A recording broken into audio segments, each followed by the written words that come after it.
Here's a question. What do you do when you have a worker who needs to learn to perform a particular kind of task? The answer is you train them. That sounds simple because it is simple. And training can be simple too, if you do it right. Supervisors have to see to the training of a wide range of workers. You'll train new hires, and you'll give refresher training for staff already in place, when new equipment and procedures are introduced, or else just to keep everything sharp and focused. The benefits of proper training are obvious. You'll maximize productivity, you'll improve the overall performance of your team, and you'll achieve those things while making sure everyone stays safe. Proper training is made up of 4 steps: preparation, presentation, performance trial, and follow-through. Let's find out more about each of those steps. I just got put on Ramon's maintenance team, which is a good thing. You know, it's a step up in pay, and everyone says Ramon's a good supervisor to work for. I'll have a lot of new duties, and that means a lot of new training. Ramon, I feel like I've already had this training. It's not brain surgery, it's power tools, you know? Look, unless they've invented a whole new kind of tool, I don't see why I have to go through this again. I know how you feel, but refresher training is important. And hey, listen, it'll be a big help to me. To you. A lot of times workers can be passive about training, something they have to receive. So mostly they just want it to be over with.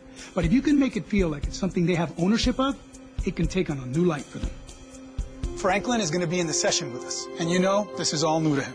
I like it when I have an experienced worker to help the new guys out. So don't think of yourself as a student. Think of yourself as a model. Oh, well, you know, I did consider a modeling career. I'll see you at 3. Okay.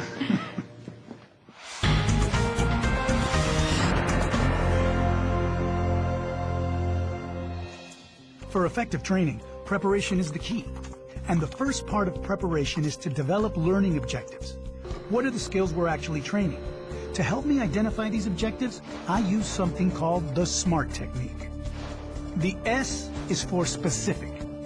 Don't be vague. I can't say my objective is learn to use power tools. I need to be specific and say learn proper use of the following tools and then list them by name. The M is for measurable. Your goal has to include things that you can quantify. You can't make a goal around things like understand or know. You have to be able to demonstrate or identify or recognize. The A is for attainable. A good learning objective is one that's realistic and achievable in the time you have. To master all power tools is not really achievable in an hour or 2. To demonstrate basic understanding of correct practice in using a drill press is an attainable goal. R is for relevant. I could teach Franklin and Cherie the basics of glass blowing, but it wouldn't be relevant. It's not part of their job.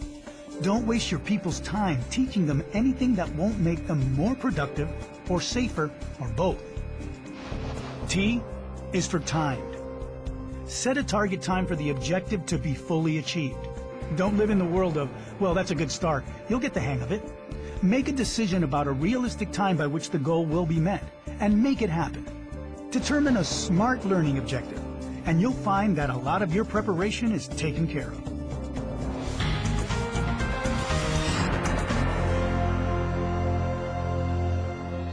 The other half of your preparation is for you to identify the resources you'll need.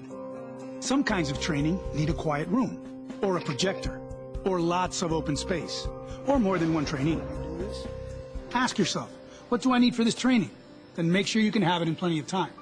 I need a couple of folding chairs, and of course, I need the tool I'm training them on. You might need other materials too. Go through the training in your head slowly. Make sure you have everything you might need, from the big things like equipment to tiny things like pencils. Okay, so chairs, PPE, the drill press. I've got power to that outlet over there, and starting at 3, we should have plenty of time. I'm set. Preparation is done. I give Ramon a hard time, but deep down I know he's right to do these refresher sessions. Listen, one year we had a guy lose a hand, and this was a guy who'd been here for 20 years. You'd have thought that if anyone knew how these things were supposed to go, it'd be that guy. But you get complacent. You start cutting corners, and you start to think that luck is the same as wisdom. But luck runs out. Training keeps us sharp.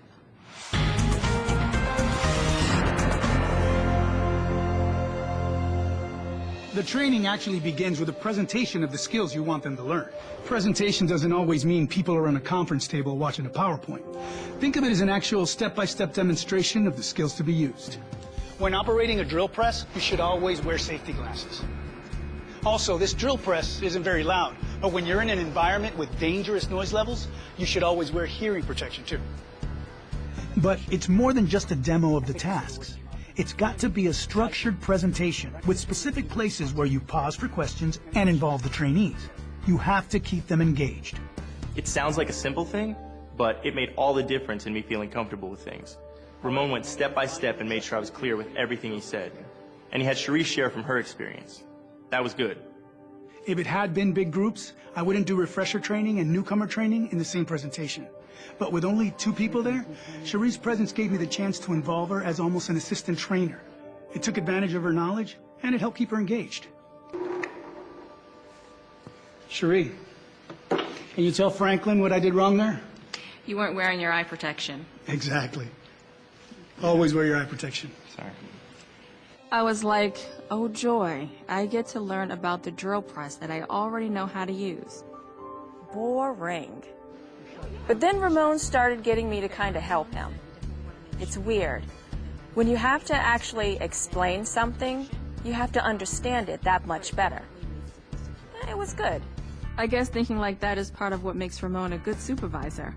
Okay, this was better than any of the so-called training I'd gotten at other jobs.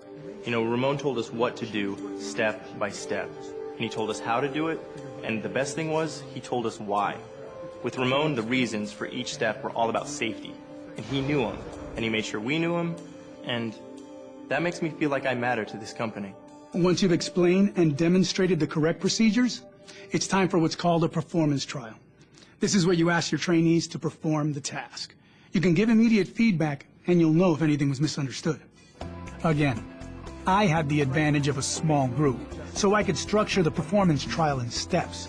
Start with Cherie, the more experienced worker, and let Franklin ask questions about what he sees, or pause her at any time to find out more about what she's doing. In a way, it gives the new guy 2 demonstrations, and it gives me a chance to check Cherie and make sure she's up to speed. So you want to make sure you clear away any debris and check all around the working surfaces for anything that shouldn't be there. Is there any way you need to open it up and look inside? No, not usually. But I'll tell you something that happened to me once. The important thing about the performance trial is that you make sure the steps you demonstrated can be duplicated by the trainee. If you get a chance to model some coaching techniques along the way, that's just a bonus. Good job, Cherie. Thank you. Franklin, you're up.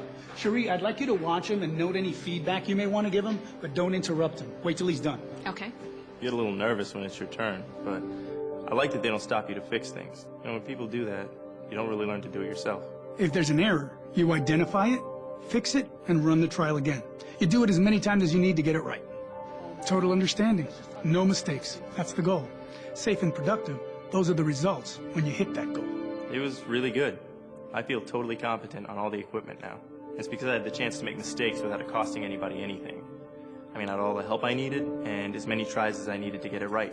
I know that not all training can happen that way, with me being trained and helping newer people. But it was a really good way to do it. And it made me think about something else. You know that your training is really complete when you're able to turn around and train someone else. Really learning something means being able to teach it too. Everyone ends training more competent than when they began. More competent at work skills, more competent at coaching and feedback. Everyone grows. It's the perfect outcome. And now we just need to make sure that everything we learned today sticks.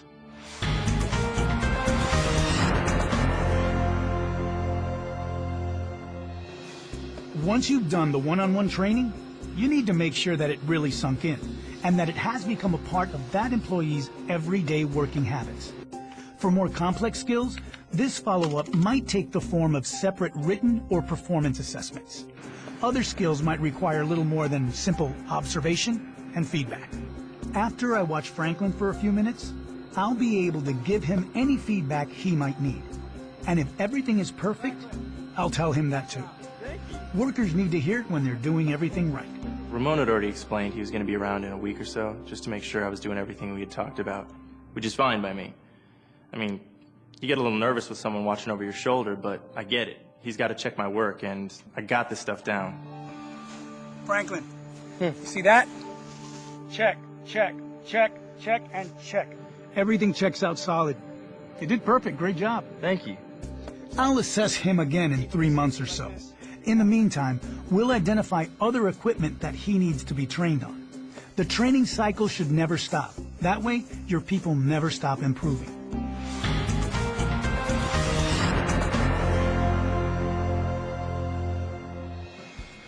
All your employees need training, whether they're new hires or experienced workers who just need a refresher. Remember, training happens in 4 steps. Preparation is coming up with SMART goals, and with making sure you'll have all the resources you'll need. Presentation is a step-by-step demonstration of the skills to be performed, with time for questions and explanations. The performance trial is when it's the worker's turn to demonstrate the same tasks. Follow-through ensures that all the skills a trainee showed during the training session are still present a few days later. Effective training leads to a more productive workforce, with fewer safety incidents. When my people are more productive and more safe, I know I've done my job. Hey, Bob, hold up a sec. Sorry, I gotta get to work.